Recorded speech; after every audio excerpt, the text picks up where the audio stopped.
Commander Zaravex had interrogated countless species across the galaxy, but none had unnerved her quite like the human sitting across from her.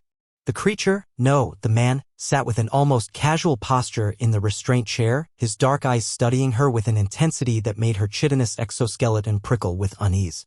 The detention bay hummed with the low frequency of the ship's engines, casting eerie shadows across the metallic walls.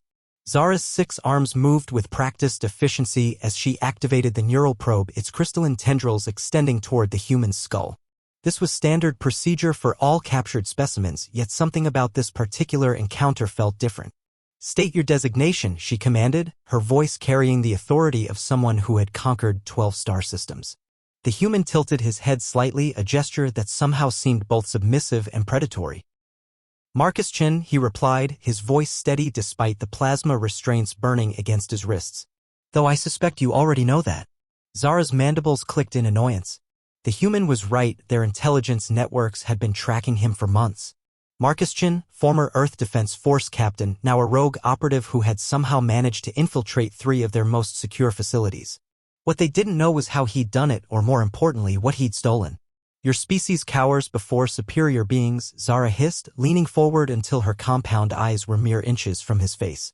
"You flee from us like the primitive mammals you are. Yet here you sit, captured aboard our flagship, surrounded by warriors who could tear you apart with a thought." She paused, her voice dropping to a whisper. "Why aren't you terrified, human?" Marcus was quiet for a long moment, his gaze never leaving hers. When he finally spoke, his words sent an inexplicable chill racing down her spine, despite the warm atmosphere of the detention bay. "Because," he said softly, "I'm not the one who's been captured." The lights flickered. Zara's hearts, all 3 of them, began to race as emergency klaxons suddenly blared throughout the ship. Her communication implant crackled to life with panicked reports from the bridge. Hull breaches. System failures. But that was impossible. They were in deep space, light years from any inhabited system. "What have you done?" she snarled, her claws extending from her secondary arms. Marcus remained perfectly still, but now she could see something that hadn't been there before, a small device embedded in his palm, pulsing with a soft blue light.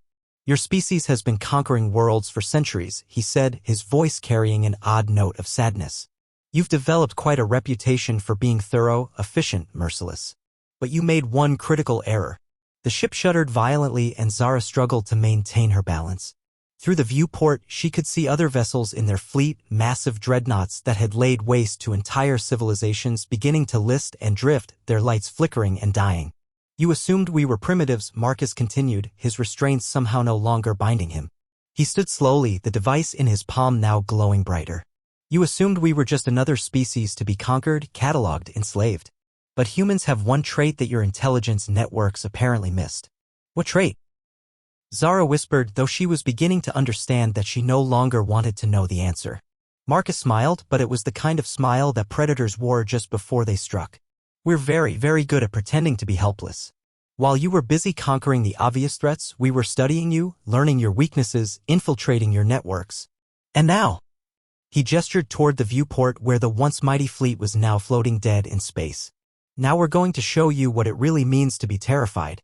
The last thing Zara saw before the ship's life support failed was Marcus Chen's calm, patient expression, the look of a predator who had been waiting a very long time for this moment.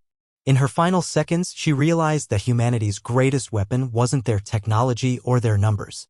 It was their ability to make their enemies underestimate them until it was far too late.